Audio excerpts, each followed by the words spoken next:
Hello, everyone. I think, well, so while we have some more folks signing on to the Zoom, we're going to have some music entertainment. So, Doug, would you be willing to get that going? Yep.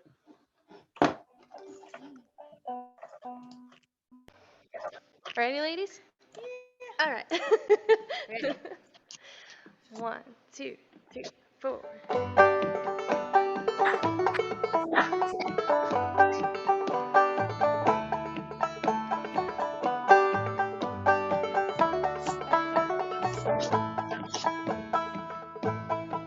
Music is flowing through the trees, glittering stars, they touch the leaves, glinting their joy all around. Your song, it makes the woods resound. Oh, can you hear me call to you? Oh, oh, oh, oh, it's a song that'll guide you through the dark. Oh, oh, oh,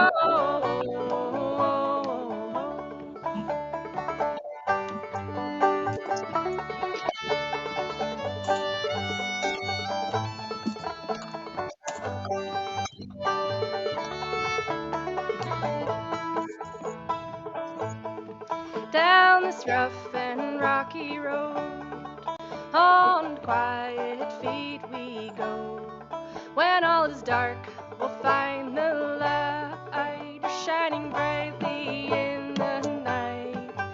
Oh, can you hear me call to you? Oh, oh, oh, oh, it's a song that'll guide you through the dark. Oh, oh,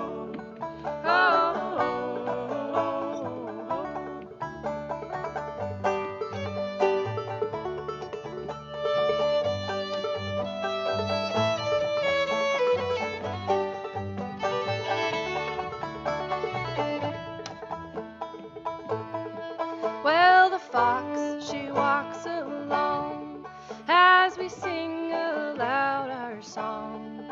Cast the magic, spread it wide. Your hand is soft and warm in mine. Oh, can you hear me call to you? Oh, oh,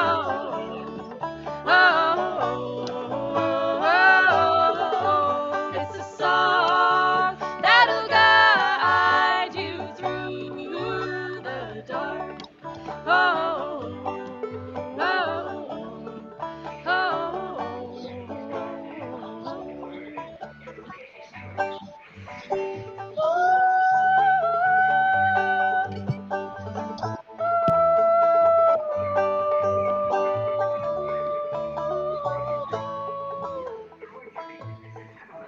oh, can you hear me call to you? Mm-hmm.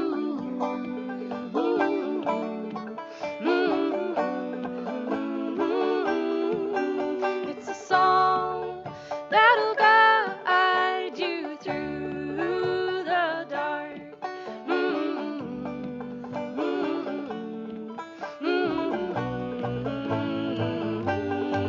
Oh, oh,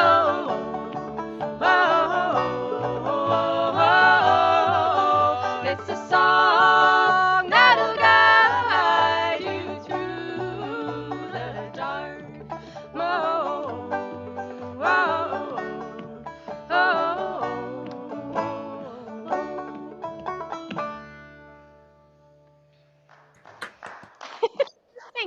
Thank you so much. Oh, thank you, Edith and Molly and Elsie Galler, for sharing the video of your wonderful song with the co-op for our annual meeting. Aren't we lucky to have the Galler family in our community? So I'm Susan Cutting. I'm Vice President of the Board of Directors. And on behalf of the whole board, I welcome you all to the 2022 annual meeting of the Belfast Co-op. We're going to, next slide.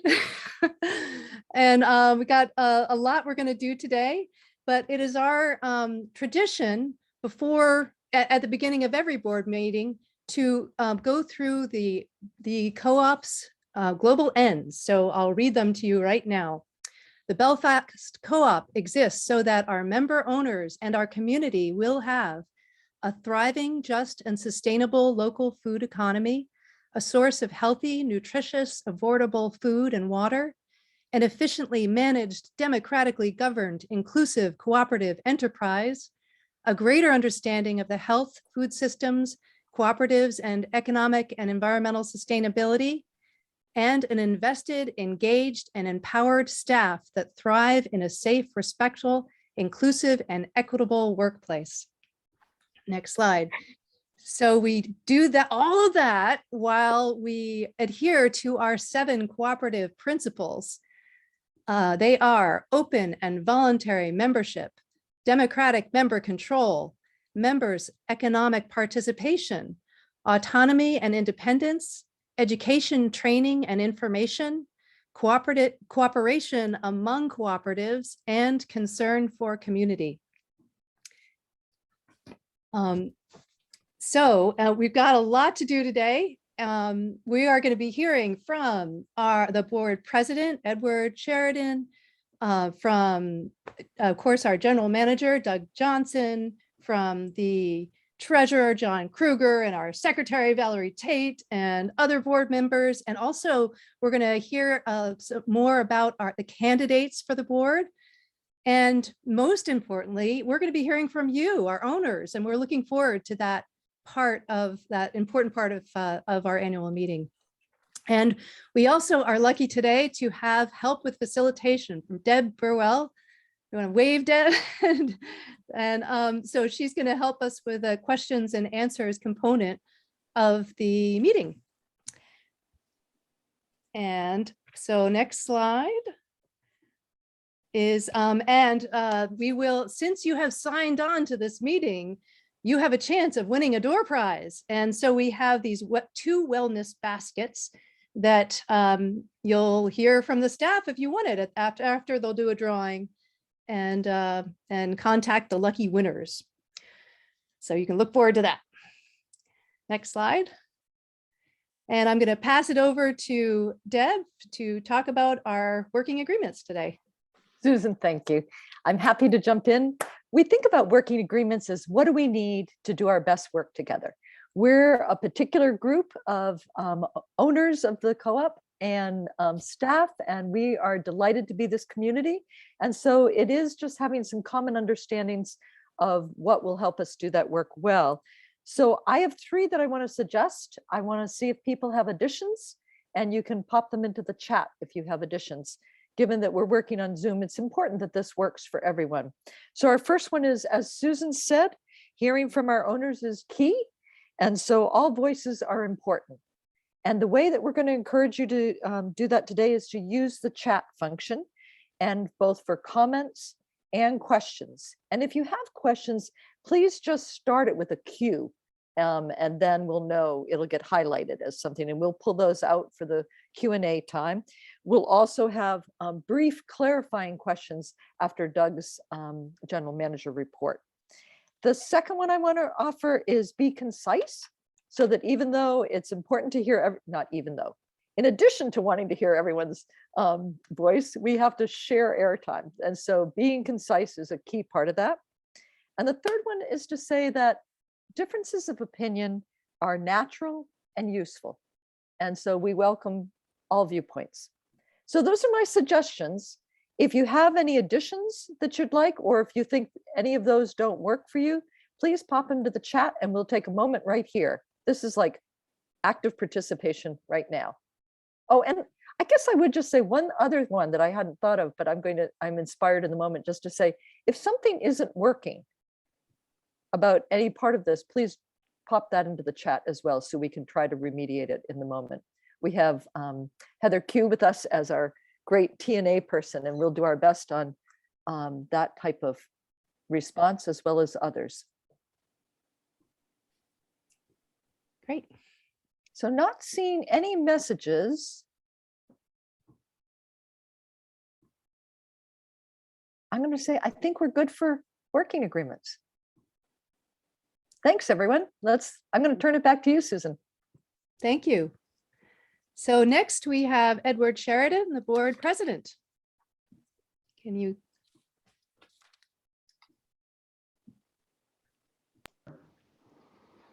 Board President of Belfast Co-op. Want to welcome you all to the annual meeting, talk a little bit about last year, and take a look at the year ahead. Well, 2021 was a record-breaking year. We hit sales we've never seen before.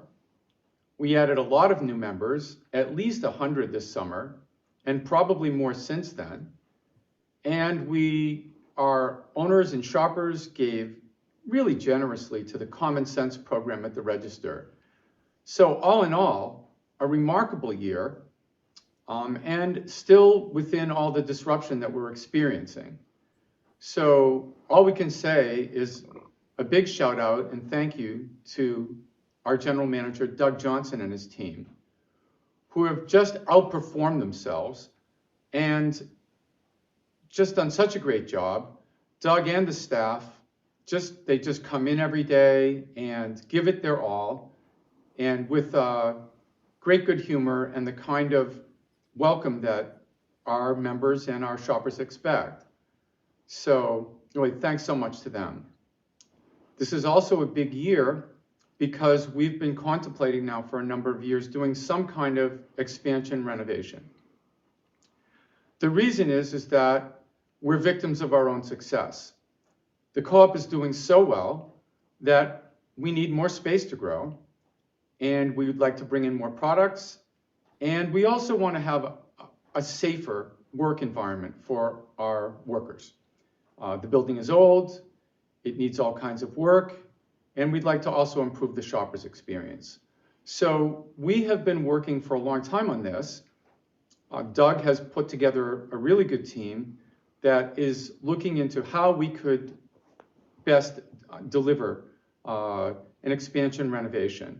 So we haven't made any final decisions, but the board is taking a very close look at this. We're all working together to see what we come up with. As the year unfolds, I'm sure we're going to have a lot more to talk to you about. And when we do, we'll be getting together and getting your feedback, answering your questions. I want to also thank my board of directors. Really have a great team. A lot of diversity, a lot of different people with different backgrounds, and it's been great to see them step up to the plate, and they give so much of their time to keep us on track. So thank you, directors.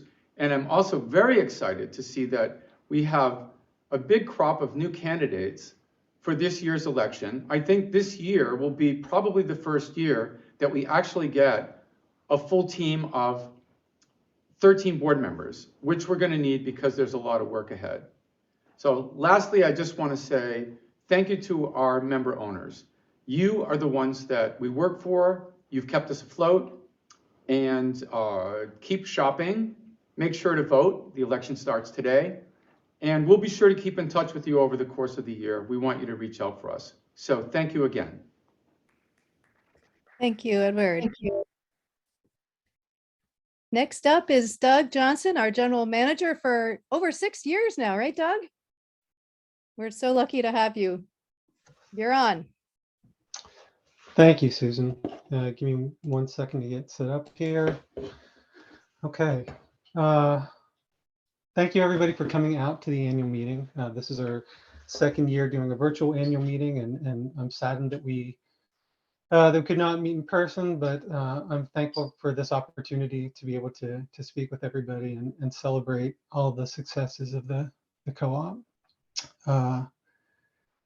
Thank you all for supporting the co-op in this past year and to helping us thrive in such a difficult time.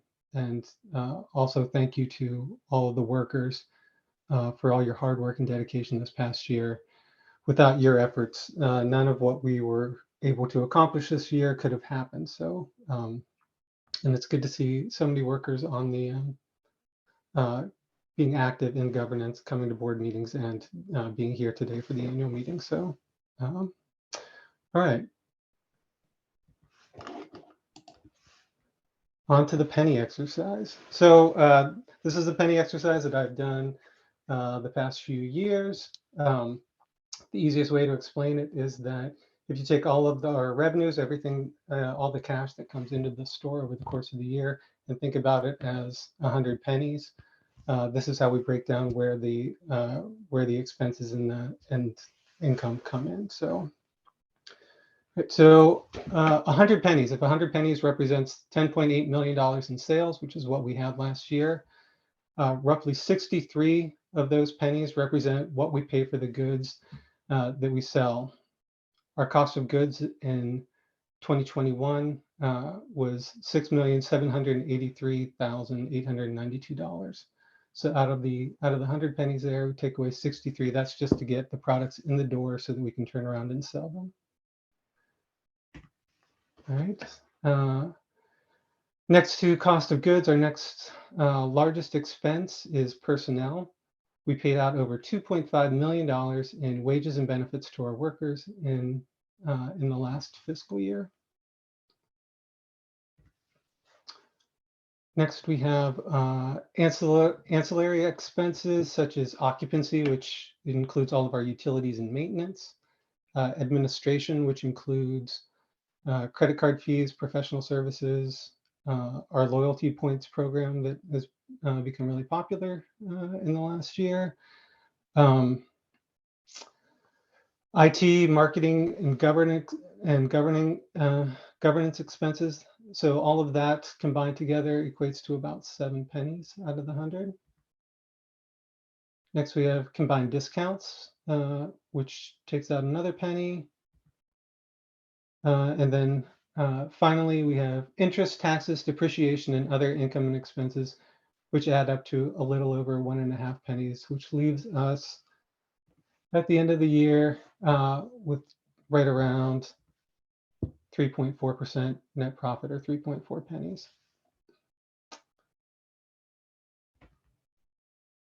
So as Edward said in his introduction, this year was spectacular for us. We broke so many records in so many different ways in different departments and different days. Our gross sales for the year were $10.8 million, which is the highest sales that we've had in our 45-year history. 5 of the top 10 sales days ever happened in this past year. So 5 out of 10 happened one year, and actually two other ones have happened since the end of the fiscal year, so since October. So our co-op is doing amazingly well right now. We had exceptional sales growth of 16.3% over the previous year, and just for context, among our co-op peers of similar size nationwide, the lowest quartile of those co-ops saw a negative 3.4% sales growth, so actually saw negative sales growth in the last year. The median for co-ops of our size was 2.5% sales growth, and the upper quartile was 13.3%. So for the same period, we blew pretty much all of our peers nationwide out of the water. And then you can see down at the bottom of the slide, these are some of the individual departments that just had stellar success this past year. Frozen meat and cheese, produce, dairy, and grocery all up considerably.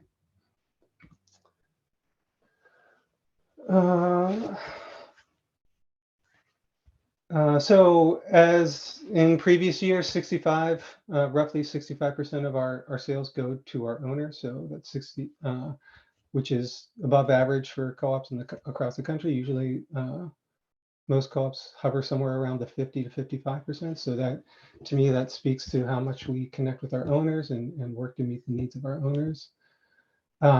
We currently have, as of the end of the fiscal year, we had over 4,600 active owners. Out of that 280 of those were fully vested, meaning that they paid the entirety of their $200 equity. Yeah,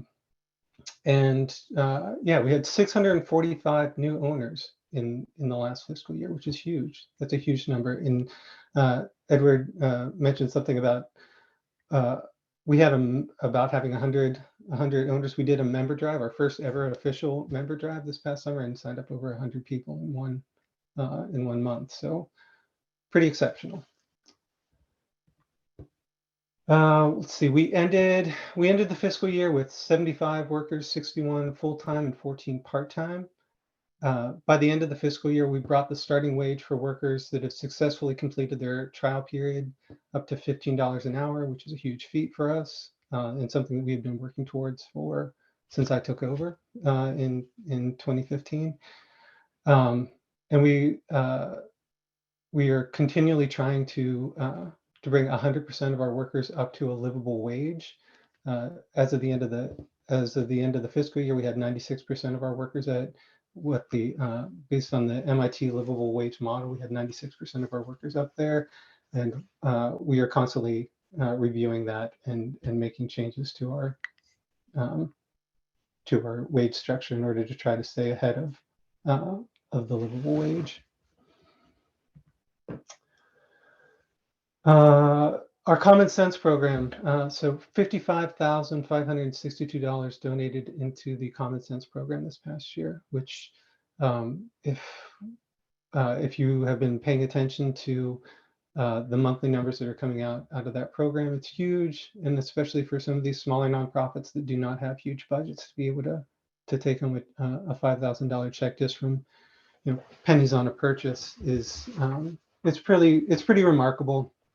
And when I look around at some of our other co-op peers and I see co-ops who are much larger than us, or co-ops that are in much larger urban areas than we are, the fact that we are able to do this much for our community, and just the co-op acting, not this isn't the co-op donating, this is our owners and customers donating.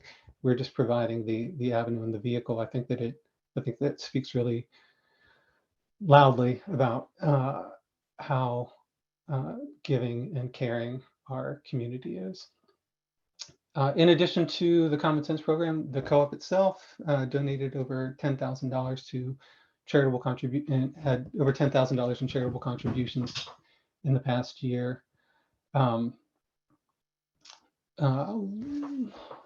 Local sales out of the 10.8 million, 3.5 million was to local farmers and producers.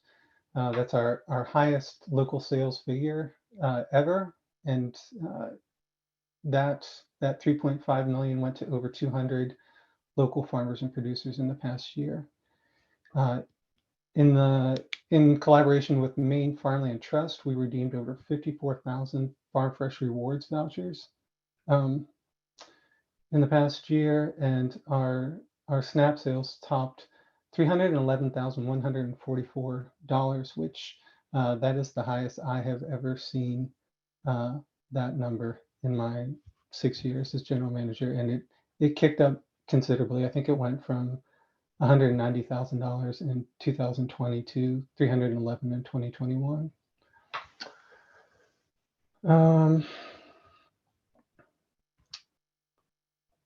So that's really briefly, that was my side of the year in review. And again, I wanted to thank you all for everything that you have done in the past year to help our co-op.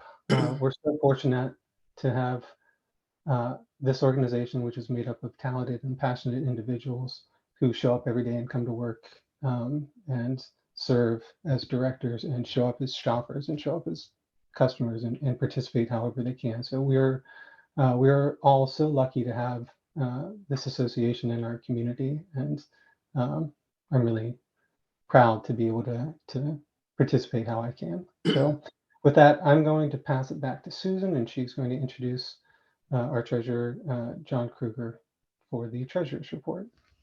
I think we were going to do brief questions for clarification. Oh, that's right. Doug, if you're That's okay. right. There were Yep. some questions.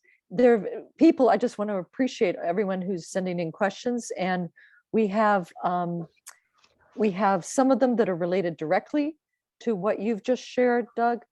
Sure. And some of them will wait until the Q&A period.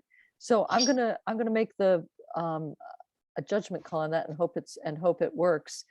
Sure. But you were asking, or you were saying about the 280 fully vested owners. And Yep. the question was, that doesn't seem like many out of the Sure. 4,600 owners and members. Do you have any thoughts on encouraging more folks to step up to become fully vested? I think that would be great. So when people talk about what's the best way for them to support their co-op, especially financially, becoming fully vested as an equity holder is definitely one of the relatively easiest ways to do that. Some co-ops, when they do ownership drives, they will do equity drives where they will be out there encouraging people through different means to become fully vested. We could certainly do that in the next year. I mean, anybody can become fully vested at any time, right? So, the more we are out there, and those of us who are fully vested, like the more that you can be out there and talking to your fellow owners and talking about the importance of having equity in the co-op. Yeah, it only helps us. Great. Are there any additional questions that you feel are particular to what Doug has shared? Because I have all of the questions noted, and I'll bring them up during the Q&A in general.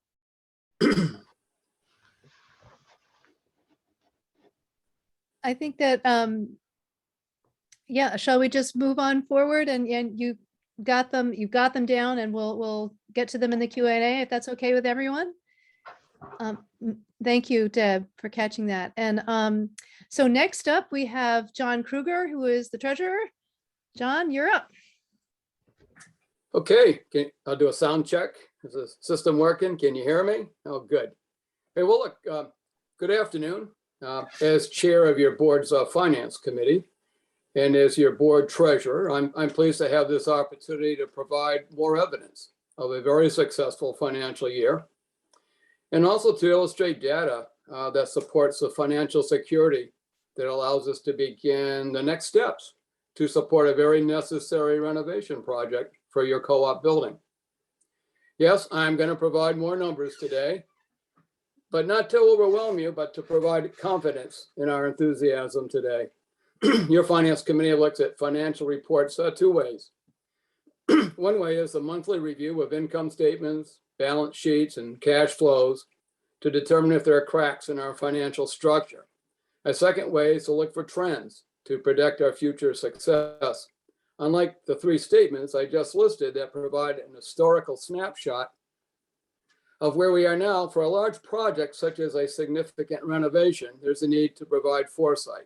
And this year, your finance committee has reviewed multiple pro forma financial reports. These provide forecasts and financial projections that answer critical what-if questions. So let's start with the conventional audited reports, which you have right in front of you here. In this slide, and others going forward, I'll provide numbers from our very recent full audit that we just completed of our co-op. We do this every couple of years, and we did a full audit this year. And to do justice, I must refer to some of the standard reviews of financial statements. So here we got a lot of an income statement here. And income is the pulse of our day-to-day activities.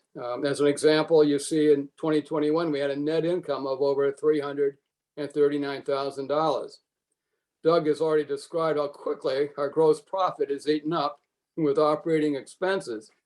If we look at the net income from operations, the number increases to around $376,000. I want to differentiate here a net income from operations, because in 2020, our net income included $382,000 from the forgiven pandemic-related payroll protection program, PPP.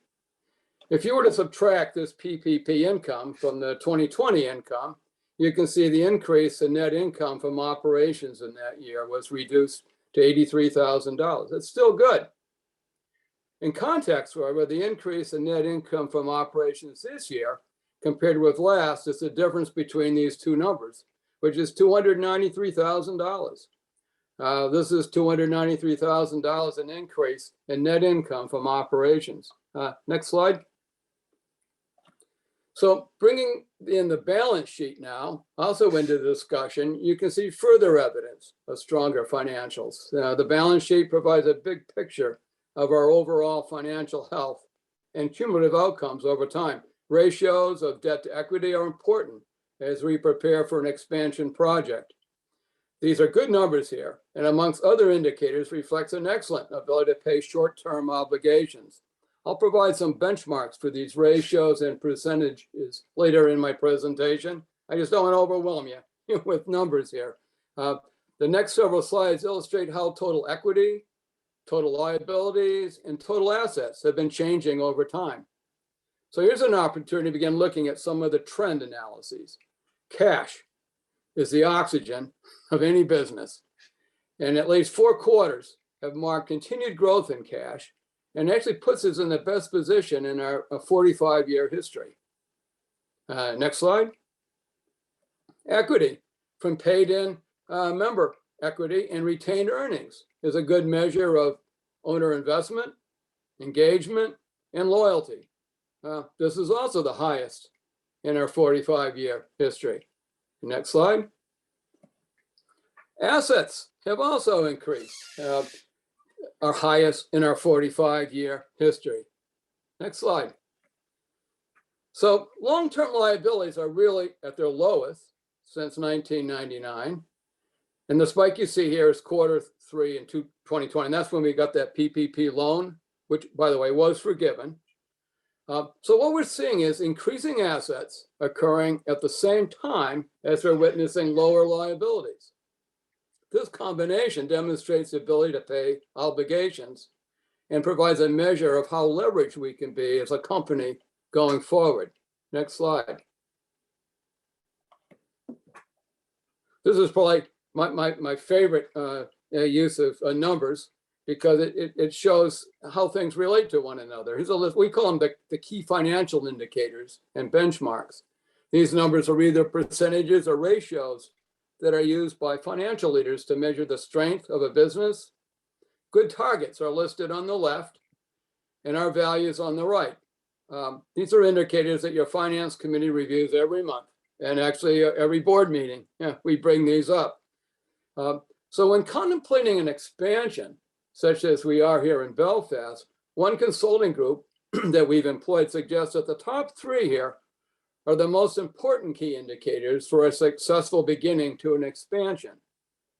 As you can see, our co-op has exceeded every benchmark we have to indicate not only a strong financial year, but strength to go forward with a capital investment. Sales growth, Doug gave some numbers just a few minutes ago describing how we compare to our peers.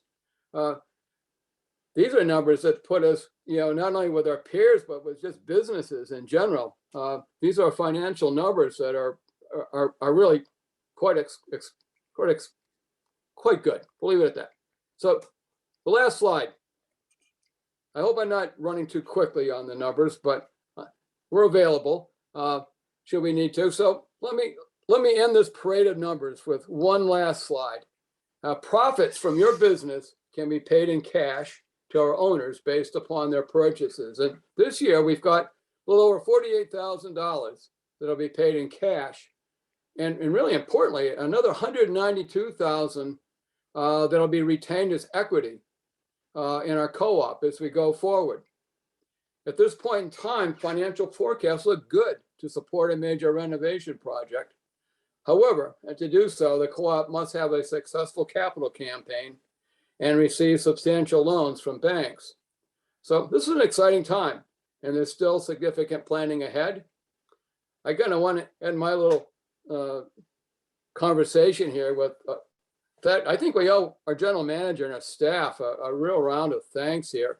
This is one heck of a year, giving all the masks and all the issues that we've had to deal with. This is phenomenal. Thank you. Thank you, John.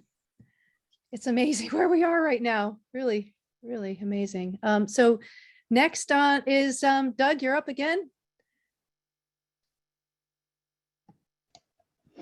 All right. All right. So brand refresh. John, thank you so much for that. That was an excellent summation. So and working with you this past year has been a pleasure. So all right. So brand refresh. Back in summer of 2020, our very talented marketing manager, Jamie Cermak, and I started having conversations with PICA, which is a local design and strategy firm that I'm sure all of you know folks who are associated with PICA. So we started talking with them about where our co-op is in terms of brand. And I'm not going to get in too deep into what is brand, but essentially the way that the co-op is presented in the community, how it's seen, how it's what we use visually and what we use in our words to talk about the co-op. So the thing that we were noticing, Jamie and I and others, when we look at it, is how just how inconsistent the co-op's image was, and how we were talking about ourselves. And so we started working with the folks in PICA to come up with some strategies on how we could change that, because we knew that that's part of what we wanted to do, especially when we were thinking about growing and renovating the store, doing an expansion project. Like all of these things, we wanted to address our brand. So without any further ado, I'm going to play something here for everybody.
All right, so that was our brand refresh update. I'm going to hand it back to you, Susan. You were then going to hand it back to me, I think. Yes. Okay, great. Belfast Community Co-op. And yeah. And can you talk a little bit about expansion update? Sure. Yeah. All right. So let's get going. All right. So anybody, I've given this presentation in a few different iterations over the past few years. And so the big question, right, when I talk about the expansion project is how did we get to where we are right now?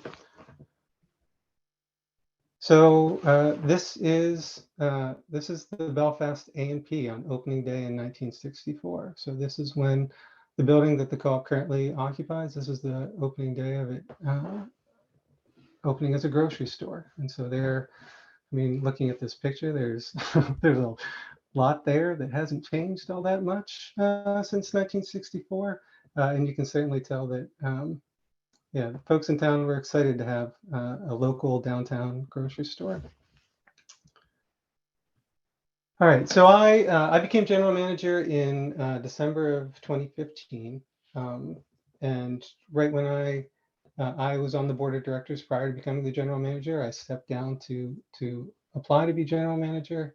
And I can say at that time, there had already been a number of discussions for years about the idea of expanding the co-op and trying to do more in our community. So when I became general manager, the board and I at the time, we took this responsibility seriously, and we started with you, the owner. So in May of 2016, we started holding these owner forums. We were doing them quarterly to try to gauge where our community was and where people wanted the co-op to go. At the May 2016 meeting, we did a SWOT analysis on what we thought were the strengths, weaknesses, opportunities, and threats for the co-op in the community, mostly pertaining to physical space and community presence. And all of these, all the slides in the presentation will be up on the website afterwards if you want to go through and read through some of that. It's also in board minutes from the previous years. In October of 2016, we started working with Bill Gessner, who's on the screen now. Bill Gessner is a legend in the cooperative world. Throughout his career, he started many of the organizations or participated in starting many of the organizations that are sort of the bedrock of the national co-op community. Bill helped open more than 300 stores and expansion projects in his career. And in 2012, he was inducted into the Co-op Hall of Fame. So we were very lucky to have Bill come. He came to Belfast and he met with the board of directors and I, and talked through the entire process of what does it take, right? What does it take to take on a project? What does it take to have something successful work for your co-op? And this is Bill's handwriting. It's actually hanging in my office right now. Bill breaks down the concept of an expansion project into these different stages with different periods throughout the progress where you come to decision points and you either say, yes, let's move forward, or no, we need to go back and check feasibility again. All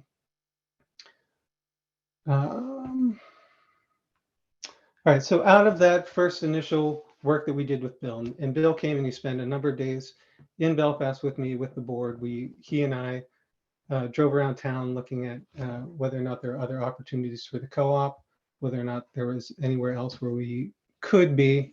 But out of that, the board and I came up with these 6 options. So we knew that our building needed help. We knew that the co-op was growing and we wanted it to continue to grow. So the 6 options that we came up with were do nothing, close the doors, which I don't think anybody wanted to do, renovate the existing building, renovate it and expand, put a new building on the current location, or relocate the co-op. All right, so armed with that, in 2018, the board tackled this problem head on and started holding Ready, Set, Grow Belfast Co-op forums. So these were forums that we were holding actually more regularly than just regular quarterly forums. These were forums that were targeted at expansion and what it meant to expand the co-op. Also in 2018, we did a shopper survey that went out to, it was 96% of participants were owners, but it was also open to just customers of the co-op. But there were targeted questions in that survey about expansion. And when we got the results back, so to what degree do you support growing the co-op in the next 3 to 5 years? 52% of people strongly favored 17% weekly favored, and 27% were. So the majority of people who responded to the survey, the vast majority, were in favor of the co-op growing. If the co-op could expand its business in any different way, how would you rank the options for expansion in order of preference? And the most popular option was expanding the co-op in its current location. So from that, and from the discussions that were had at the Ready, Set, Grow forums, we were able to whittle the 6 options down to 3 options. So our 3 options moving forward were renovate and expand the current store, build a new building in the current location, or relocate to another location.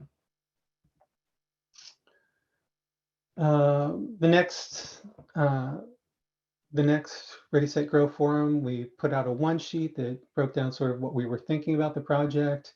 We had more discussions with owners about what they were looking for, what they would expect from an expansion project. In October of 2018, we did a deeper dive into finances and equity and what it would actually take to carry on a project. And this is, at the time, that's Ernie Cooper in the photo there, Ernie who's running for the board this session. And Ernie's talking about changing our equity structure, which we did in 2019. We went from, if I'm sure there's lots of people who remember, we used to have a $60 equity fee and then $15 annual sort of administrative fees. And we did away with that in 2019 and went to a straight $200 equity share. And what that has done, which you saw in John's slide, is that has given us the ability to grow our equity dramatically in the last couple of years.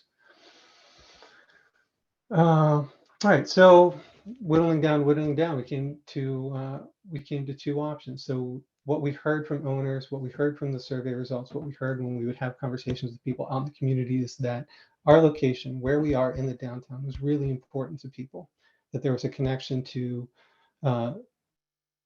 not just to the building, but to the location and being the hub of the downtown. So our 2 options, the things that we wanted to put efforts towards were renovating and expanding the current store, or building a new building in the current location. So, which has been a popular option for people over the years, was thinking about like, well, what if we tore down the old building and build a new building where that one stood?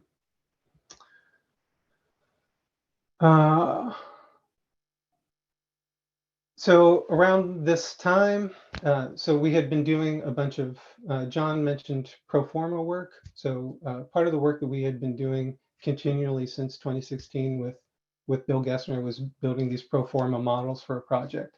So what a pro forma model is you input a bunch of data, a bunch of inputs about where sales are and where labor is and where expenses are, and then you project what you think the new project might look like as far as sales and labor, and then you project it out 10 years to see what are the effects of that, right? So we had been working with Bill on that for a number of years. In January of 2019, Bill passed away, very sadly.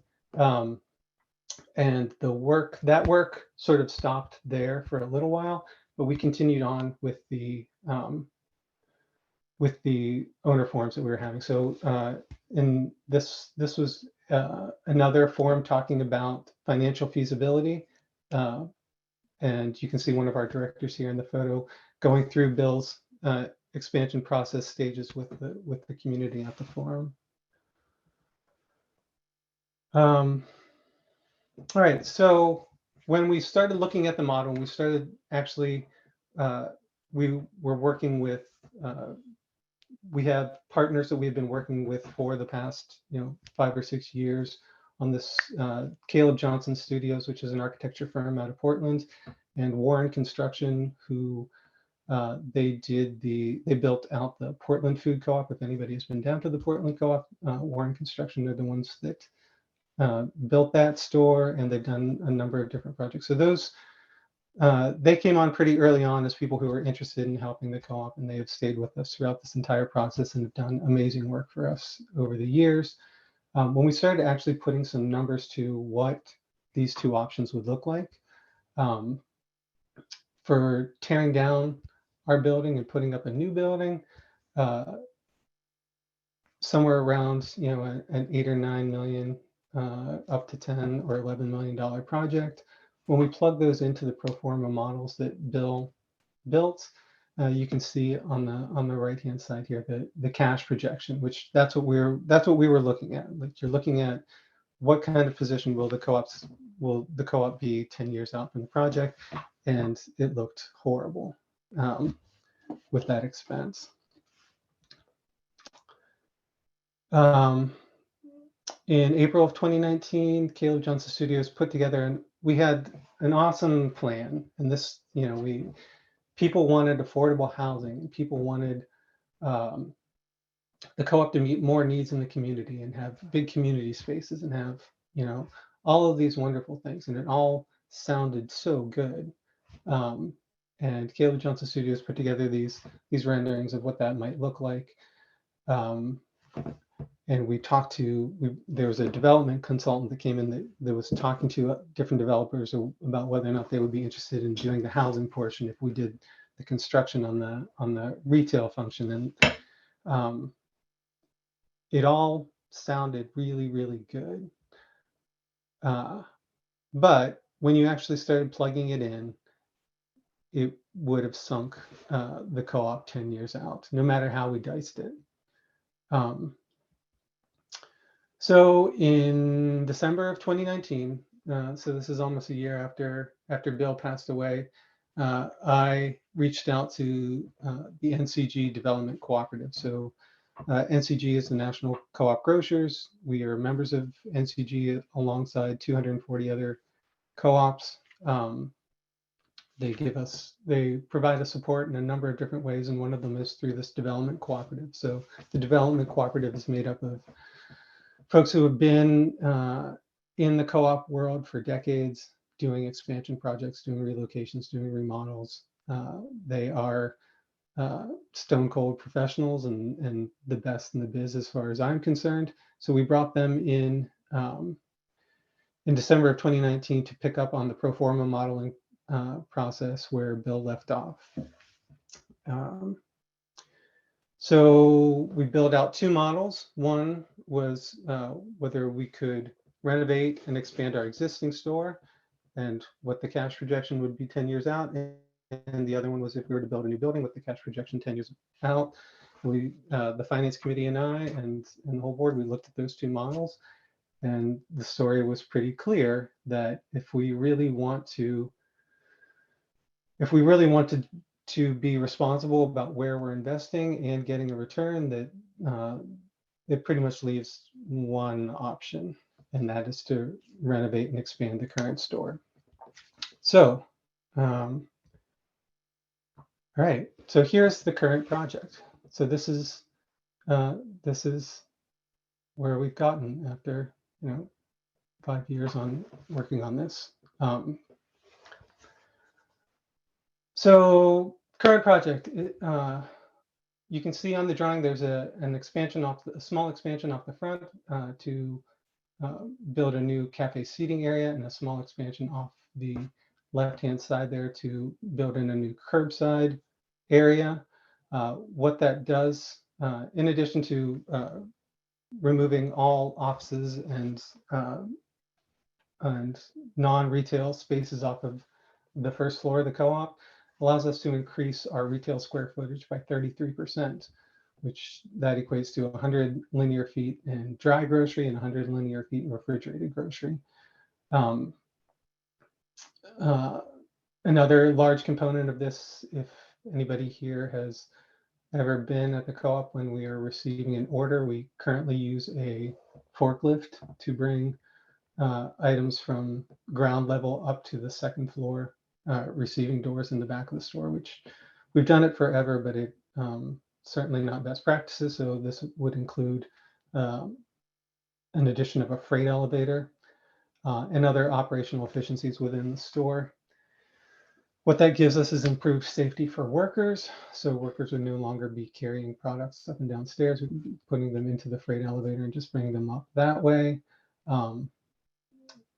Improved energy efficiency through HVAC and facility upgrades. The reality of our building is that, you know, opened in 1964, and there was a length of time where I don't know that things were maintained as well as they should have been or could have been, and we feel that every day as workers. So this is the Belfast Community Co-op. This is a rendering that Jenny Dillon at Caleb Johnson Studios did of the proposed new storefront. You can see that expansion for the cafe seating area. One of the points that we were very clear about when we talked to them was about natural light and how much we wanted natural light to carry throughout the store, and they were 100% in support of that. So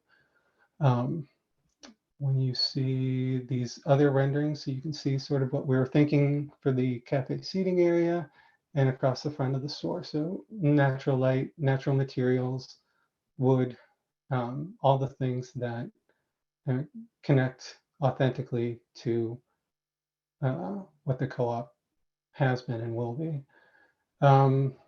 Improved aesthetics and interior design on the sales floor, and a comprehensive brand strategy. So this goes back again to the work that we've been doing with Pica, really zeroing in on why this co-op exists in this community and making sure that everything that we are putting out in the community and everything that how we're expressing ourselves lines up with our values and principles and our ends. And I think that the biggest loss that we have had coming out of the pandemic was our prepared foods department. And when I was approaching folks about this project early on, one of the biggest drivers for me was making sure that when we complete this project and are able to reopen that prepared foods department with the expanded cafe seating, that it just be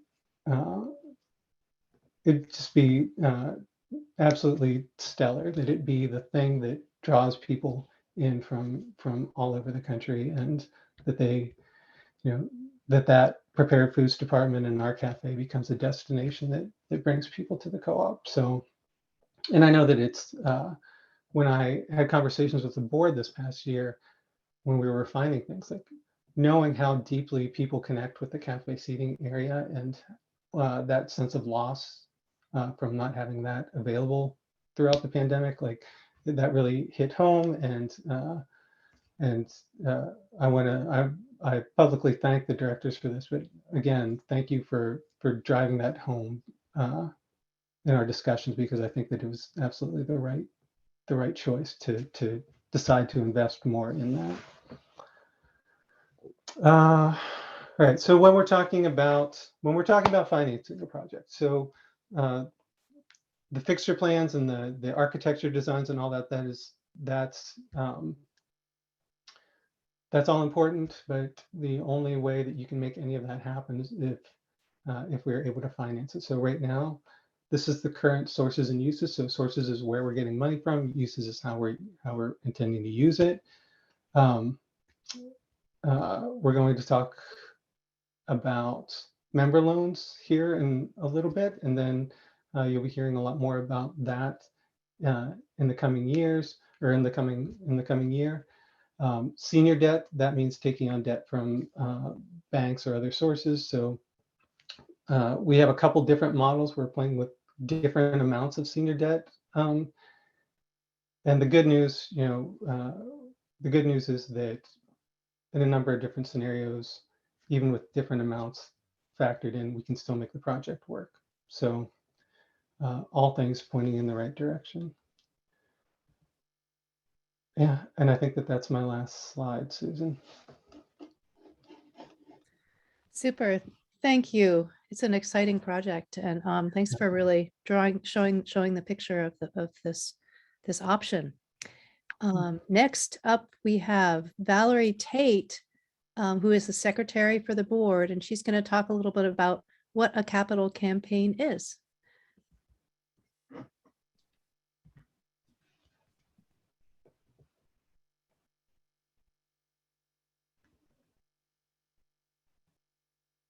Hi, everyone.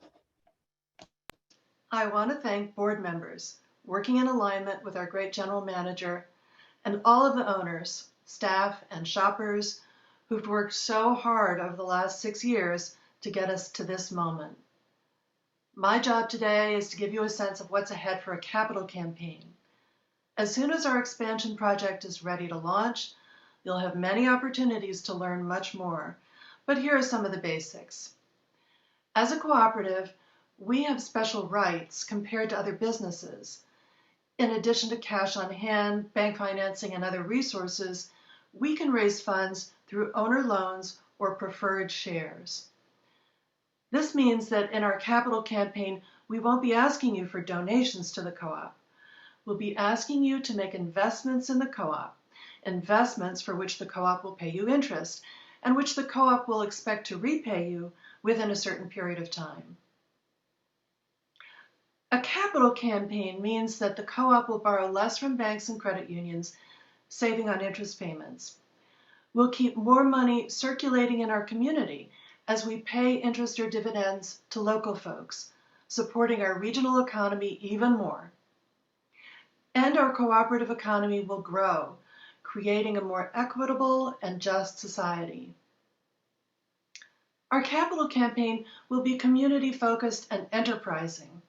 It will distribute risk, increase loyalty among shoppers, and it will build connection. Our campaign will be based on co-op values. We'll work for an atmosphere of honesty, respect, and inclusiveness with open communication. We'll create a positive campaign that welcomes full participation by all. We'll exercise responsibility towards our community. And our campaign will be an active and progressive resource for the community and will promote an ethical economy. We know that co-op owners step up. I've spoken directly with leaders at 5 New England food co-ops that have each raised from $500,000 to $1.5 million, one of which is headed to $2 million.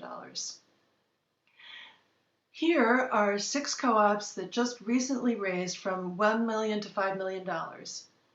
Assabet in Maynard, Massachusetts is a startup. It has no building and it started with 0 members. Monadnock is in Keene, New Hampshire. Astoria is in Oregon. River Valley is in Northampton, Massachusetts. And Fredericksburg is another startup that is now open in Virginia.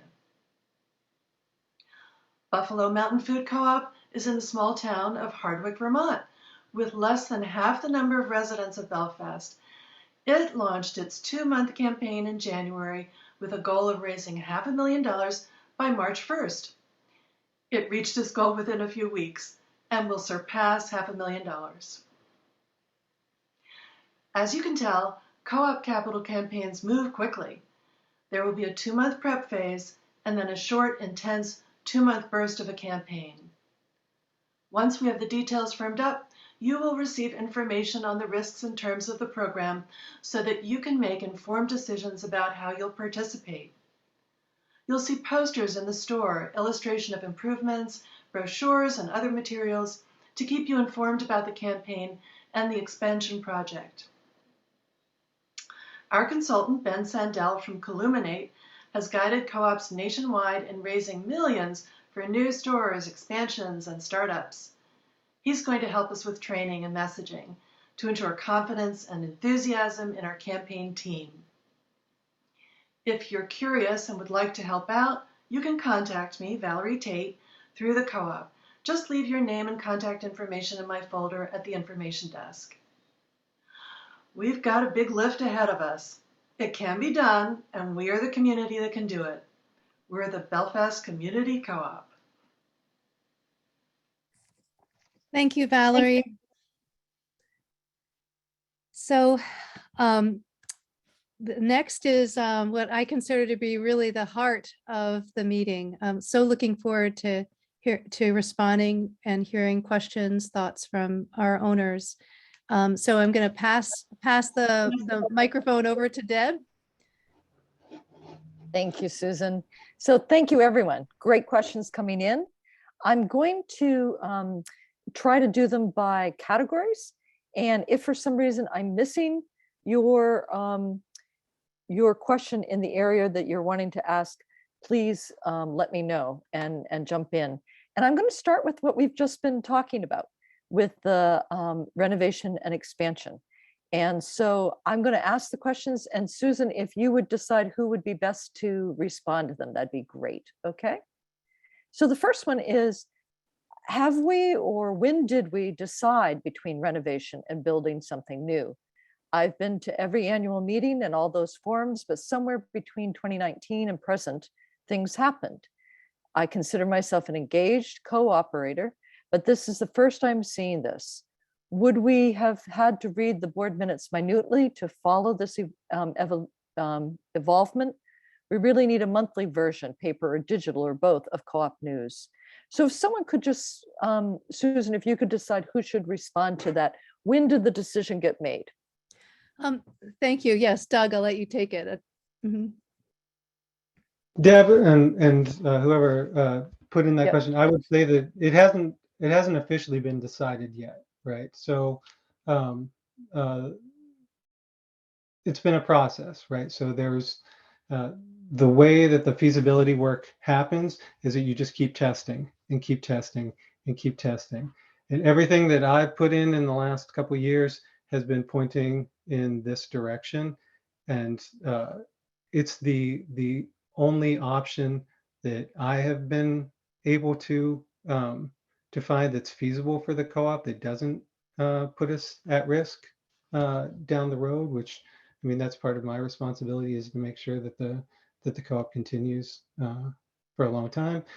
But to answer the question directly, like, it hasn't been decided yet. So there, if something amazing fell onto our laps tomorrow, or some great thing happened where it became affordable to build a whole brand new building instead of fixing the one that we have, then things would change. But for right now, this is the project that we're working on because it's the one that makes that has continued to be feasible.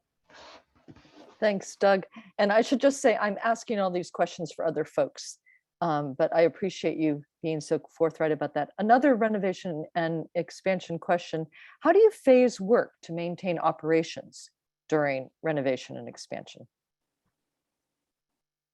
Doug, could you answer that one as well? And I see, I Yeah. don't know if Glenn has a follow-up question specifically to that, or if it's a different question, but go ahead. No, mine just had to do with the proposed plans. Would this be a good time to give my views on that? I'm not sure. Glenn, if you want to wait a minute, there are a bunch of people Sure. who've been giving questions. So I'd like to have That's all those fine. questions answered first, and then I'll check in with you before we move on to areas other than planning, if that's okay. That's fine. Thanks, Sure. Glenn. Go And I for can it. answer this. I can answer the staging question. So we don't 100% know what that's going to look like, right? So the thing that I will say, though, is that the partners that we are working with have a lot of experience doing this and being very creative about how they're able to keep co-ops open while they do these sort of projects. Both Warren Construction and the folks at the Development Cooperative. So from the get-go, our intention will be to try to keep the store operating as close to normally as we can throughout the entire process. And of course, there's going to be disruptions. Of course, there's going to be noise and dust and smells and things like that. But you know, a little bit of pain, and then at the end of the project, we'll have something that we can be really proud of and that'll serve us going forward. So I know that kind of sounds like I'm shrugging the question off a little bit and saying, oh, I'm just going to, you know, work with the experts. But again, these people have done a number of these projects and they have found ways to do it. So I'll jump in with the next question. And I think you've answered this: is having a community cafe a priority in the renovation? 100%, 100%. So there was some concern about that. With the natural light of cafe and checkout area, we also need good shades when the sun is coming in directly. And the person is saying, I think those of us who've been here late afternoon and winter light, we all know this is also necessary. A small item perhaps, but perhaps shade item and awnings sound important. Yeah, I would agree with that. And yeah. And then what about parking? Parking is certainly an issue. I mean, it's always going to be an issue. It's an issue that I've had a number of conversations with the economic development director of the city and with other folks at the city. I think that from conversations that I've had with the folks at Caleb Johnson's, I don't know that we are.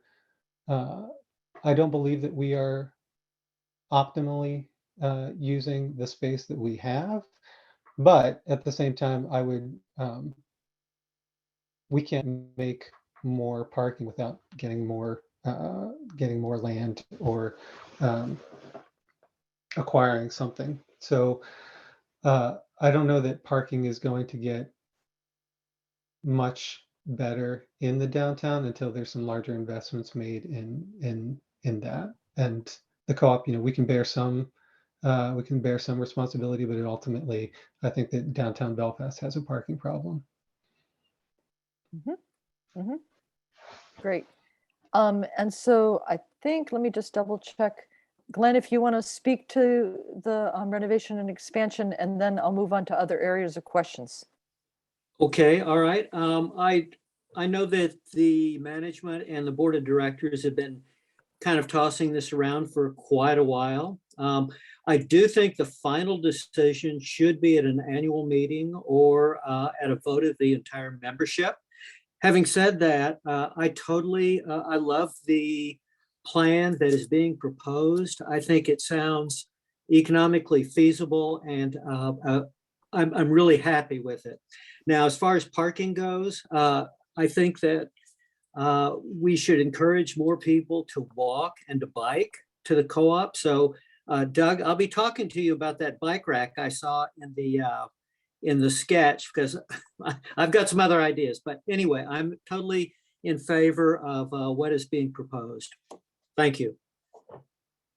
Glenn, I'll also say, in conversations with Caleb Johnson about all of this, the walkability of our store and the walkability of the parking lot that you have to cross in order to get into the store. I mean, that's always been a big concern of mine. I think that there's something lovely about the idea that, we're the only business in the downtown that has its own parking lot, but the fact that you do have to cross through that parking lot in order to get to our doors, and it's not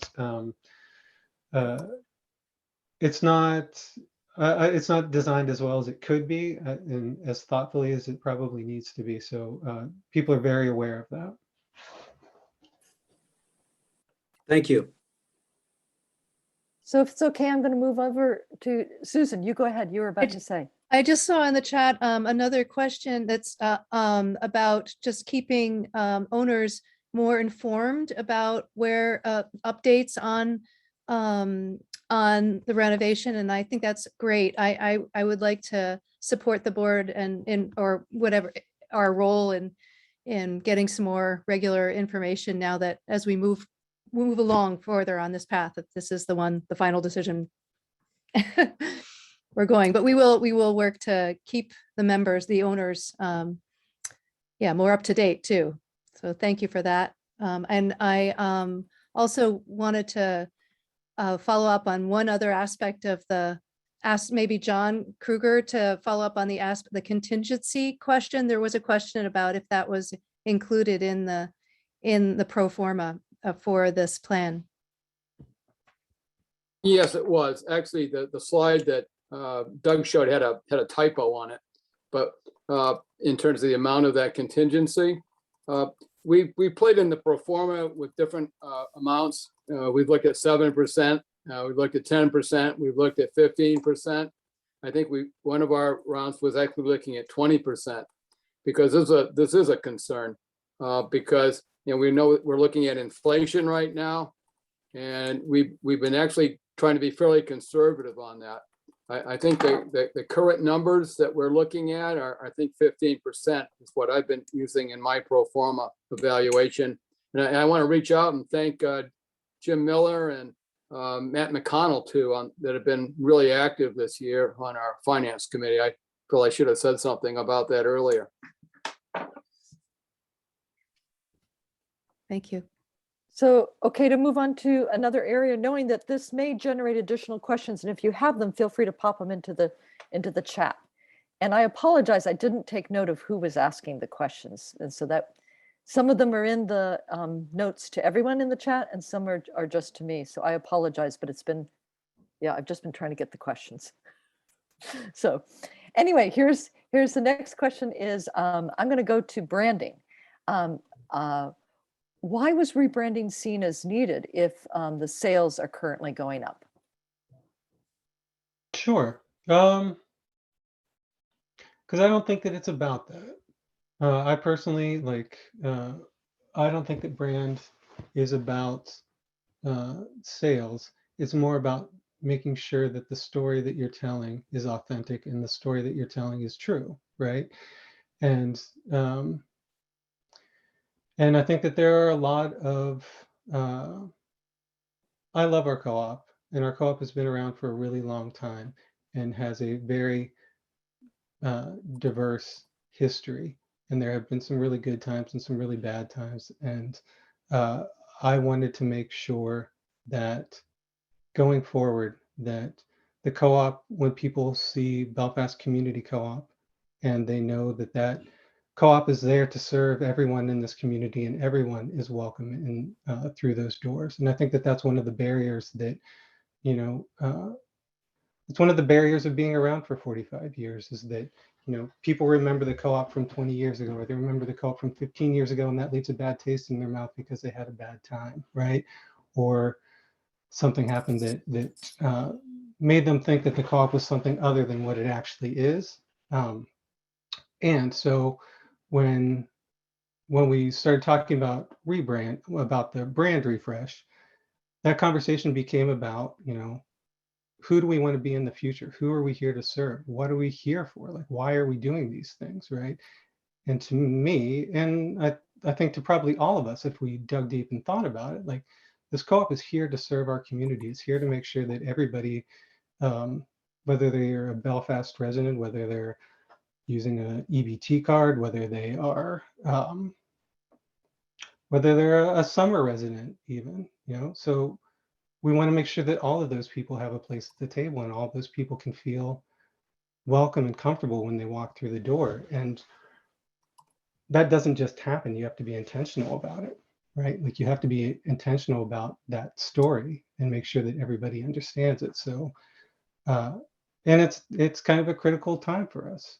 If we're looking to be something more, right? And in the next couple years, and really put time and effort and resources into meeting the needs of our neighbors, then I think it's the perfect time to do it. And it would have happened, and I've said this a number of times, it would have happened whether or not the renovation plan was happening at the same time, right? It's kind of cool that they're running parallel, but the brand refresh was something that I came from.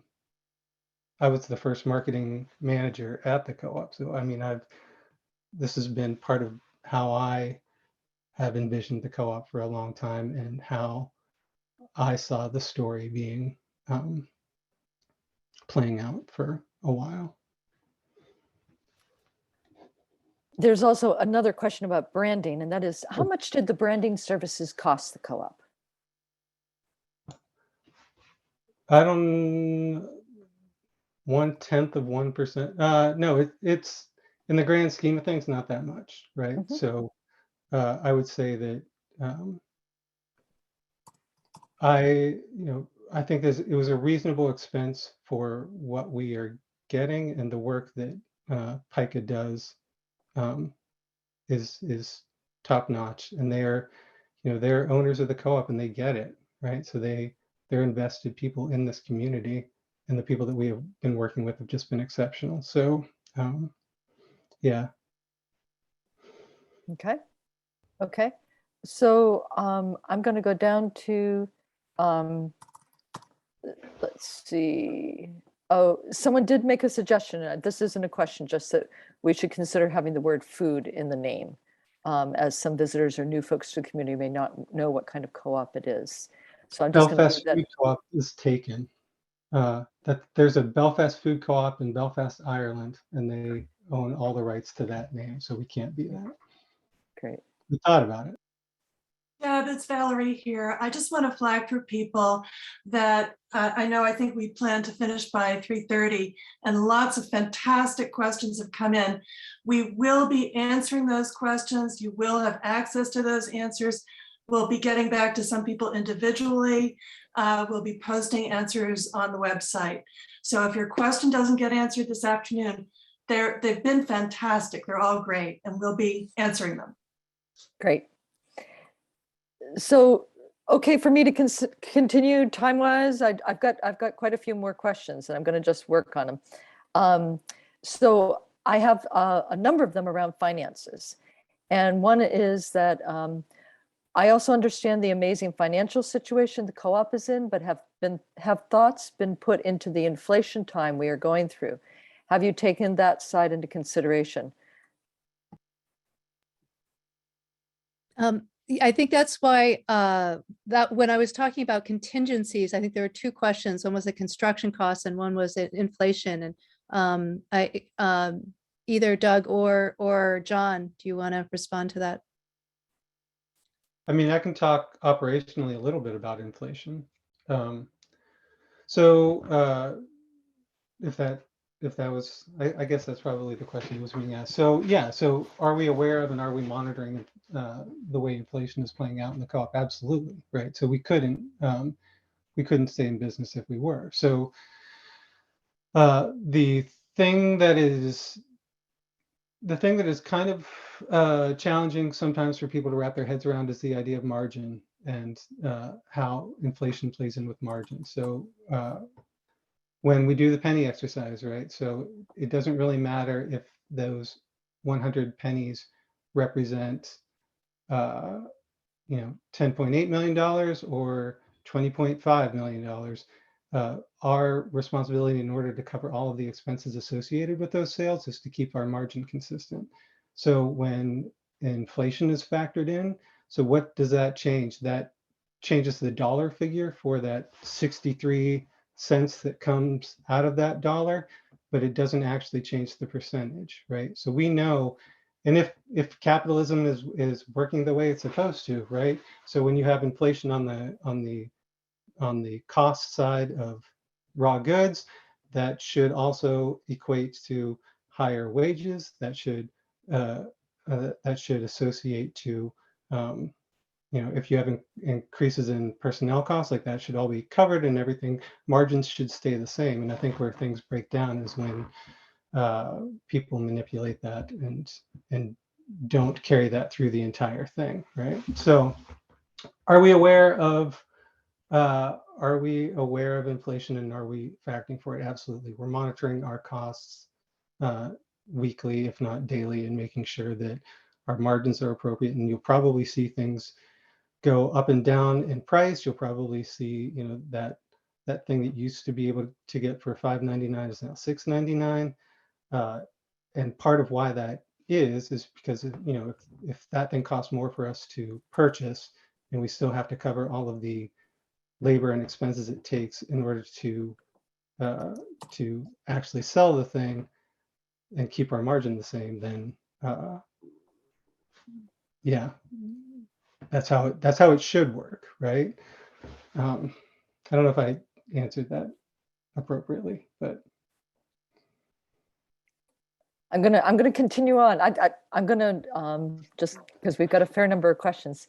If we're still paying card fees, does that mean we should still be pushing folks using checks or co-op gift card rather than credit or debit cards to pay?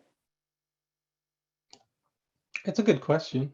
I mean, there's so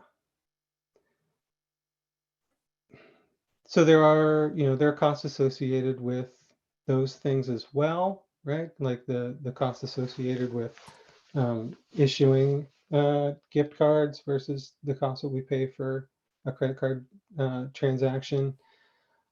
Do I think that, I mean, credit card fees are ridiculous, especially like some of the premium cards, right? Like it doesn't even make sense that that is okay. And if we could find a way to have less of those, that would be preferable, and pushing folks to use gift cards. We've done that in the past, and we could certainly do that again, as long as it was, you know, I would like to find a better way to do it. We've in past discussions, we've talked about like having owner charge accounts associated with your number in some secure way, where you could do like a declining balance, where you wouldn't even have to bring in a payment option. You could have credit on your account and just deduct as you go down. It's a little tricky with the way that we handle ownership in the point of sale system, but I would like to find a better a better way to reduce those costs. And Heather Q makes a point in the chat there that industry-wide, our credit card fees are fairly low, and part of that is through our association with National Co-op Grocers, the co-op of co-ops that we are part of. They're able to negotiate better fees on credit card processing. So another benefit of being part of that larger co-op. Great. I've got two questions with fairly specific numbers in them. So one is, why did the cost of promotions on the P&L rise from 19,679 in 2020 to 133,450,000 in 2021, approximately a seven-fold increase? Yeah, I think it's twofold. I think one is that we didn't do any promotions in 2020 because of the pandemic. We said nothing. And then I believe on that line, I don't remember if it's the owner awards program. I think it's the owner awards program, the points program, where folks get a point for every dollar spent. I think that comes out of the promotions line on the P&L. So we went from having, nothing essentially to actually having a functioning promotions program in 1 year. So that's the increase. Great. Thank you. I'm sorry, did you want to add more? Okay, I'll keep on going. Looking at the total sales in 2021, only 2.9% were SNAP or EBT sales, whereas 15% of all Mainers are considered food insecure. And of those 15%, 4 in 10 folks that are food insecure make too much to qualify for EBT and SNAP. So we're not reaching out and supporting the significant number of our neighbors. I mean, I'm on board. I agree with that. So one of the discussions that, this ties into everything else that we've been talking about today. This ties into who we are and who we serve and what are the needs of our community. And this is a discussion that the board and I have been having for well over a year, if not two, about sort of the changing nature of co-ops and what it means for co-ops to meet the needs of their communities. And is the model and is the goal of co-ops now the same as what it was when they were back in 1976 when we opened our doors, right? It's always been about getting food to the people. And like, are there ways now when we see that 14% poverty rate in Waldo County, when we look at, and I believe that's going to rise. I bet we're looking at 16, 17% when the chips actually fall for the last year. So 100%, I think that this co-op could do more and should do more to meet the needs of the folks that are struggling in this community. Because if we're not doing everything that we can to make sure that everybody has food on the table, then I don't know that we're fulfilling our mission.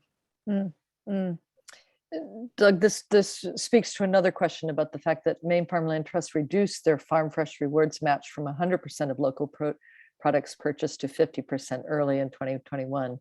So Yeah. feeling that our redemption of 54,000 reflects this decreased access to local foods and vegetables for our SNAP EBT purchasers really echoes what you're saying.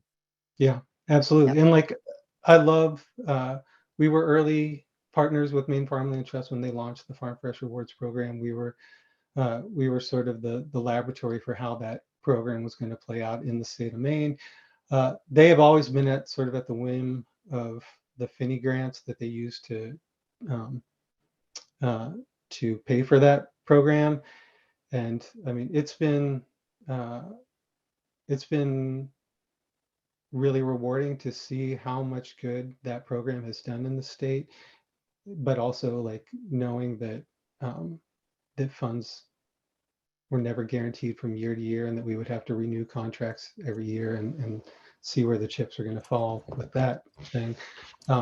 I believe that they're doing the best they can with what they have access to, and I sure as heck hope that it continues. Great, great. So let's see, I have one more financial question. It's what was the total dollar amount given to qualified core CORE member discounts in 2021? And how does this compare to 2020? And how many members receive core discounts? And if you could just speak to what that is, the core discount. Sure. Thanks. So yeah, CORE is cooperative ownership reaching everyone. It is a program that we launched. I wasn't GM yet, I think, when we launched that program. Maybe it was under a different name, I don't remember. But the initial idea being that people who did not believe that they could access the co-op in a way that met their budgets, that we would provide an opportunity for that. So CORE, the annual requirement to be a co-op owner is reduced, and there is a discount given at the register for core participants. Over the years, the program has kind of stagnated, and I don't know if that's through, even though we saw this huge increase in number of SNAP users, the actual number of core participants hasn't changed much in the last few years. If anything, it's gone down slightly. So I don't know if that is when the state started changing the requirements for people to get onto SNAP programs and started to making it slightly more difficult for people to get benefits, we did see a decrease in core participation. So I think that that's some of the issue. I would like to see that program expand in the coming years. Trying to do it responsibly so it's not a huge administrative burden. So like our workers aren't being the arbiters of who qualifies and who doesn't qualify. Because we tried that for a while, and it I don't think that was appropriate. So yeah, I'm as far as dollar amount for how much was given out in core discount, I don't have that at my fingertips, but that's something that I could probably research and respond to the person directly. That'd be great. Thank you, Doug. Sure. Yeah. Susan, you go ahead. Yeah, I'm just noticing that it is after 3:30 now. These are some really good questions, and I was just wondering if maybe we could take one or two more questions, and then we have everyone's email address who has logged on to this meeting, and we will respond. Be sure that every one of the questions that we don't get to are responded to. Does that work? Mm-hmm. I have 4 questions left, so I'm going to do my best to pull them out here. When will bulk bins return? And because the buying flour, sugar, et cetera, in small plastic bags feels unsustainable to this person and her family's attempt to reduce, excuse me, I was making an assumption it was a her, to reduce our plastic consumption. Yeah, it is definitely a question that probably once a month we ask ourselves, because it's so much easier, right? It's so much easier to put a scoop bin in. If you would have asked me 6 months ago, I would have said no. If you would have if you would have asked me 6 months ago, I would have said maybe. If you would have asked me a year ago, I would say probably not. Right now, I'm going to say I don't know. I would like to. I mean, the amount of labor that goes into packaging all those is ridiculous, and I don't like the from a sustainability standpoint, I don't like the repack. And at the same time, I, from a safety and sanitation standpoint, I want to make sure that we're making the right choice, and that the customers will feel comfortable shopping in bulk. I think it's going to come back in the fixture plan that we have for the renovation project. I think that there's the possibility of scoop bins being back in. Great. But I'm dodging. Yeah, that's fine to dodge. And you might want to dodge this next one too, but it's one that, Right. of course, we all are concerned about and thinking about, in that we look forward to seeing employees' smiles again. Do you have any idea when the mask mandate will be removed? Well, I would say that ultimately, we're trying to be responsible to the safety and well-being of our workers. I would say that even if we were to say that masks were optional for workers, there would be a great number of them that would continue to mask at work, just because of the exposure that we do have to people. I mean, we never stopped coming to work throughout the entirety of the pandemic. We were there every day for multiple hours a day, being exposed to thousands of people, 5,000 people a week, right? And so when I balance that with like what I think that what's the highest service to the workers, I mean, I'll probably ask them when they're ready. We talk about it often. I think that we're going to review again the week of March 15th. That is the agreement that we made at the beginning of March, just because things do seem to be shifting with CDC recommendations. But ultimately, my highest duty is to the workers. So if they are comfortable and there's consensus there, then sure. So I'm going to put a hold on the rest of the questions, knowing that, as Susan said, people, the ones that we didn't get to will be, and I'll send my list of them as I understand them, and people will have a response. I just want to say thank you. People have been also expressing their thanks, both to individual staff members who have had many years of service to the co-op, and all staff members, and to you, Doug. Thank you so much, and to our board of directors. You're amazing. Thank you so much, Deb. And again, sorry for cutting it short. Yeah. But I think we do need to move on to the next part of it, and we will respond to everyone. And we want to hear more from you all, owners. So please remember, if there are other questions or thoughts that come up, board@belfast.coop is our email address. So please stay connected. For the last, I think we're going to go back to the last part of our agenda is voting. So can you share your screen again, Doug?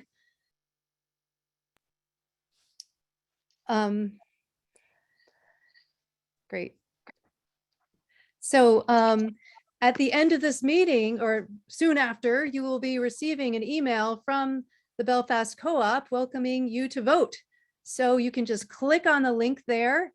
You can learn more about the candidates. We have 10 candidates for 7 open seats. So we wish we could have all of these candidates on the board, but that will max out our board, which is really kind of amazing. So Kristen Clements, Ernie Cooper, Michael Demico, Patricia Kaplan, Elaine Mack, PJ Moody, Buck Sawyer, Edward Sheridan, Barbara Sullivan, and Colin Thompson are all running for the board.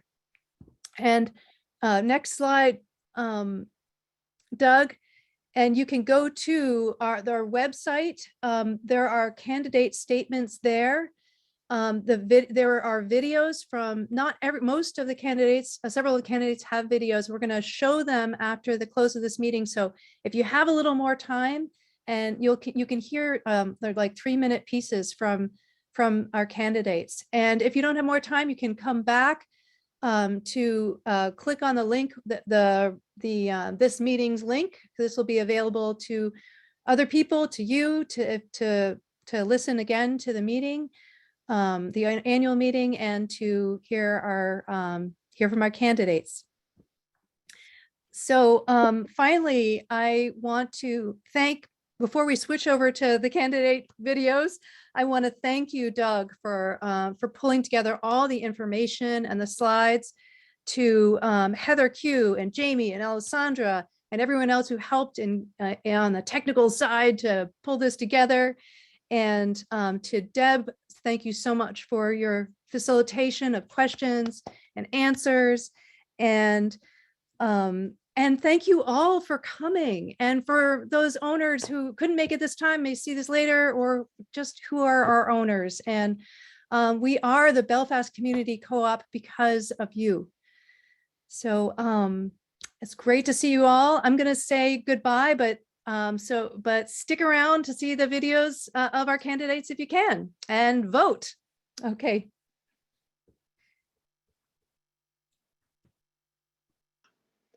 Hello, my name is Ernie Cooper, and I'm a candidate for election to the Co-op Board. I actually currently am a member of the Co-op Board because I was appointed to fill a vacancy late last year, but that appointment is temporary, and I'm now seeking election to a full term.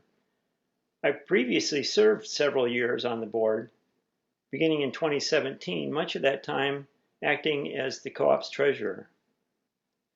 My wife Lisa and I moved to Belfast over 7 years ago after I retired from my employment as an attorney in Washington, D.C. And one of the first things we did upon moving to Belfast was becoming member owners of the Belfast Co-op. And in the intervening years, it's been easy to see increasingly that the co-op is not just a great place to shop, but it's a beloved community institution. With good leadership, the co-op has come through several challenges in recent years, including, most notably, a big pandemic in the last couple of years.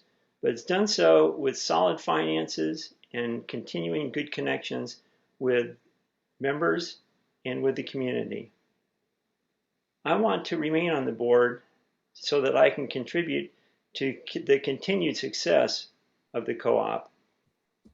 I think that being a member of the board and contributing to that success is perhaps the most important community service that I can undertake.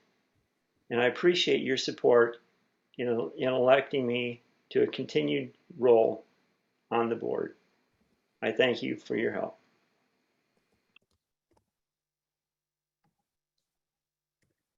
Hello, my name is Michael D'Amico.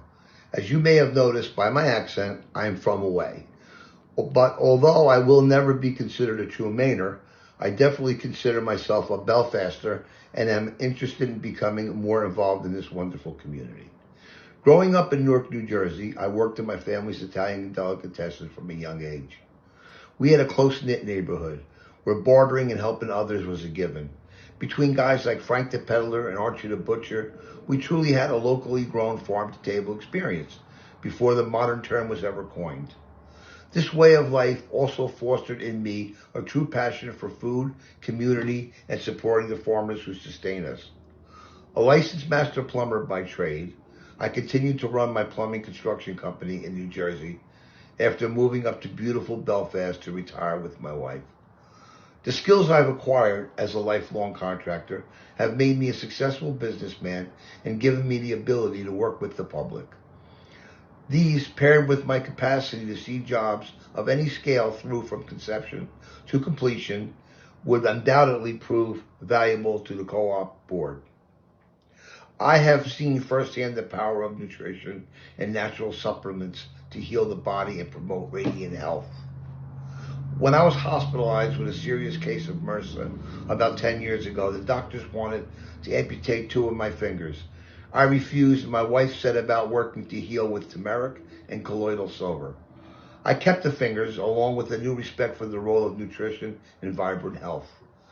As an owner and regular shopper at the co-op, I would love to offer my passion and skills to help carry forth the board's vision for this Belfast institution so that it may better serve its owners and the community as a whole. Thank you for the consideration for me as board member.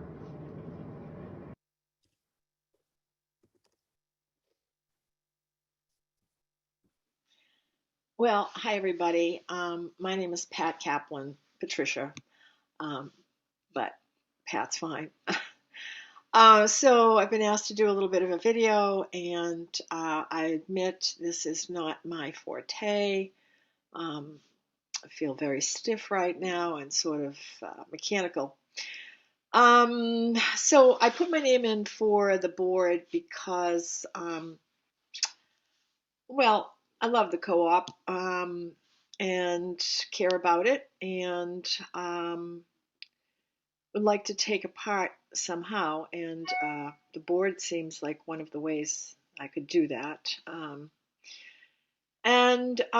So, you know, I'm a keen observer of things. I've seen the changes. I see some of them as really positive and some not so positive. Because for me, I've been going there a long time, and I've seen how things have changed over the years. And again, some things are positive and some things are not, to me, co-op-ish. So I'd like to talk about that some with people and see what we can do to continue to make it, maybe even push back the dial a little bit to back when you went in that store and you felt like you mattered. And that people would say hello, and there was sort of a warmth and a welcoming that one doesn't normally find when they're going to buy some food. And I actually think that's a beautiful thing. So that's one thing I think about. And then as far as the different organic stuff, all beautiful. I think more would be even better. And then there seems to be stuff that's sort of superfluous. Is that a word? And so I'm saying progress isn't always the best thing. I think that pretty much shows up in many things that we're now dealing with in this country. So I'm old school with a little bit of a modern, I don't know, something. Can't think of a good word. And so I want to hold that place. I want that to stay with us. Thanks.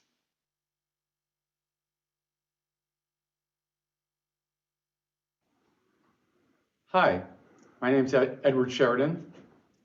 I live in Belfast, and I've been a co-op member for the past 8 years. I joined the board 3 years ago, and I've served on a number of committees, and I've been an officer. I've served as board president for the past 2 years. I'm rerunning this year for another 3-year term because I think it's really important that there be some continuity on the board, particularly when we're in a time of transition. As far as my background, my wife and I have been members of co-ops for at least the past 30 years. I tend to lose track. But anywhere we moved, we always joined a co-op. My wife, Linda, was a co-op manager in different parts of New England for about 15 years. And she was also responsible for the first expansion relocation of Rising Tide Co-op in Damariscotta.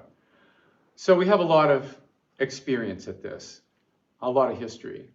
I'm, of course, very committed to co-ops and really looking forward to seeing the Belfast Co-op grow more in the next couple of years.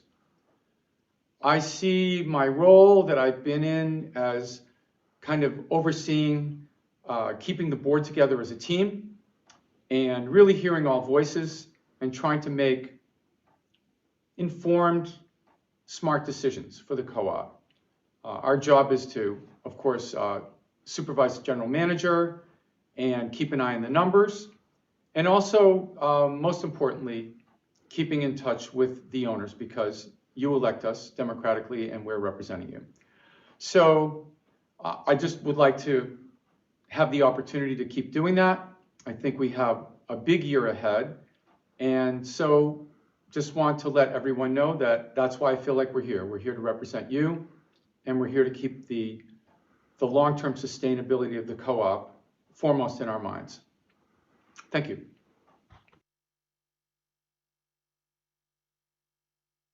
Hello, my name's Barbara Sullivan, and I was recently approached about running for the board of the Belfast Co-op. I have been stopping at the Belfast Co-op forever and ever whenever I would come through Belfast, and I recently moved to Lincolnville, and one of the first things I did when I moved to town was to get a lifetime membership at the Belfast Co-op. So I think it's a great place, wonderful mission, great endeavor. I think everybody there does an amazing job, and they're all very helpful and smiley and nice. They're just nice. So I'm interested in being part of all that. I think it's really important that people are nice. So my background a little bit, I am an arts educator. I have been showing at Caldbeck Gallery for about 30 years. I'm, also obviously an artist, but I feel like one of the things that I could bring to the co-op is that I have worked as a cook and a caterer, and I'm very interested in good local food and supporting that. And also I worked on I don't know if you would actually call it a capital campaign, but working to restore an old building in South Solon, Maine, which is called the South Solon Meeting House. And I worked very hard on that to work on the restoration for it. So we raised quite a bit of money, and I think I could be very helpful that way in terms of helping if we do an expansion on the building. So I would love it if you'd vote for me. I'm very happy to serve. Thank you.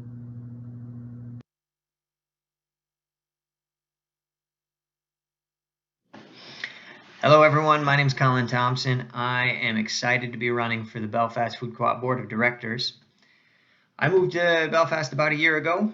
I took a job out at Johnny Selected Seeds as their research farm manager, and while I was here for my interview, I pretty much immediately decided that Belfast was the place that I wanted to live. And a big part of that was actually due to the walk I took through the Belfast Food Co-op. Just the conversations I had, the obvious emphasis on local and sustainable agriculture, it all really spoke to me. So I joined the co-op actually even before I moved here, and was really excited to get involved as soon as I landed here in Midcoast, Maine. I've been involved with food co-ops in a variety of different forms for quite a long time, actually. I started out as a young guy working as an after-hour cleaners at my local store in Northeast Iowa, and transitioned into the produce department and front end, and had a really great time working and learning at that store. After I got into farming commercially, I then started selling into a variety of different stores throughout the Midwest, and then again throughout the Mid-Atlantic after moving to Virginia. I also was fortunate to serve on the board of directors at the Marquette Food Co-op while I lived in the Upper Peninsula of Michigan.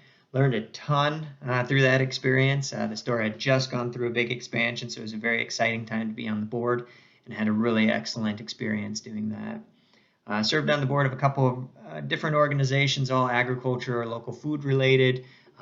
Learned a lot from those experiences as well, and I'd really like to apply what I have learned to the board of directors at the Belfast Food Co-op, and take the opportunity to learn the ins and outs of this particular organization, this business. It's very obvious to me that the store is an integral part of the Belfast community, and I was very excited to see the call for applications, because it felt like a really good way to get involved and get a little bit more embedded into this community that I'm relatively new to. So I'm hoping that you might consider me as a candidate for the board of directors. I think I hopefully could contribute a few things, but even more, I'd really love to learn from the other directors, from the staff, and from the community what it is that we can do to make this store an even more important part of the community. So thank you for your time, and I look forward to working with you. Okay. And so don't forget, for those of you who are still here, look for candidate statements on the other candidates too. So there are several other candidates, so you can learn more about them on the website. Thanks again, everyone, for coming. And oh, and remember also, you can get involved in the board in other ways too, by joining a committee. So see you around. Bye-bye.